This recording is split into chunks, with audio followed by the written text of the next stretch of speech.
Yeah, that's a great point. And jobs to be done as well. Yeah, that's something that Yeah. we love to come back to, a predictable revenue, because it's the same thing. Like, we get so caught up in the features and what we do, and then, well, how can I like shoehorn this feature into that person's job, when it's Ugh. like very simple. They have a job to do, and if there's something getting in their way, if there's an obstacle to that job to be done, and you can get rid of it, or like help plop them over the other side of it, that's Yeah. all you need to care about. Like, it's less complicated than you think it is if you Well, just strip it back to those yes. terms. Well, and this is the nice thing about this work is that, and this is much harder to do for companies that like Neo4j. That's like, what do you do? We do everything.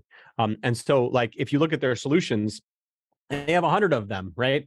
Like almost nearly 100. I'm exaggerating, but they have a lot of solutions, so they can Yeah. benefit a lot of different types of people. So what generally happens is that you come in with a muddled message Mm. because you give the same message to a bartender that you do to a co-pilot, right? And it's like those no, like the bartender has a problem with getting fresh mint. The co-pilot has a problem with his control stick, like that you. And if you're finding indications that that guy has just run out of mint, that female co-pilot, that the stick is not working, then you can just say, hey Jordan, I noticed that your plane is not flying straight. You're flying kind of crooked here, and it seems like you're attempting to correct this problem, but maybe it's not working for you.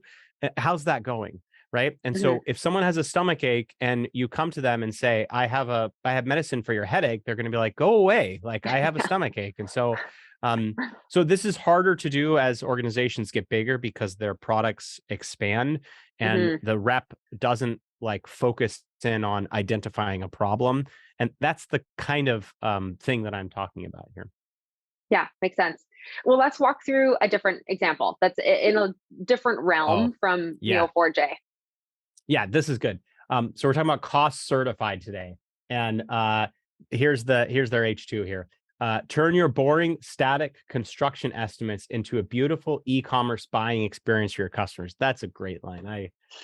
Whoever wrote that, they should get a gold star, because I totally understand what you do. It's a Mhm. clear and clean tagline. Well, I'm going to give them I'm going to go ultra tactical here and give them a really good way to identify pain.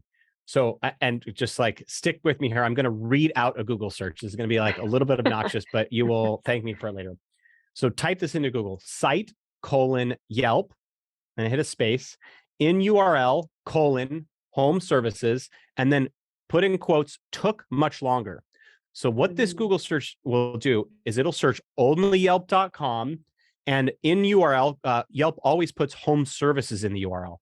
And took much longer. That's what people say to their general contractors when a project goes way longer than they expect it to, right? Which is the problem that cost certified solves, right? So Mhm. now I instantly have a list from Yelp where there's real customers that say, I am so pissed that I hired this general contractor and they took 8 weeks longer than they should have. So all I have to do is take that timely message. Hey, Sarah, did you see Jessica's comment on June 19th about how her construction project took 5 weeks longer than she thought it should? That was a 1-star review. It's like one of your only.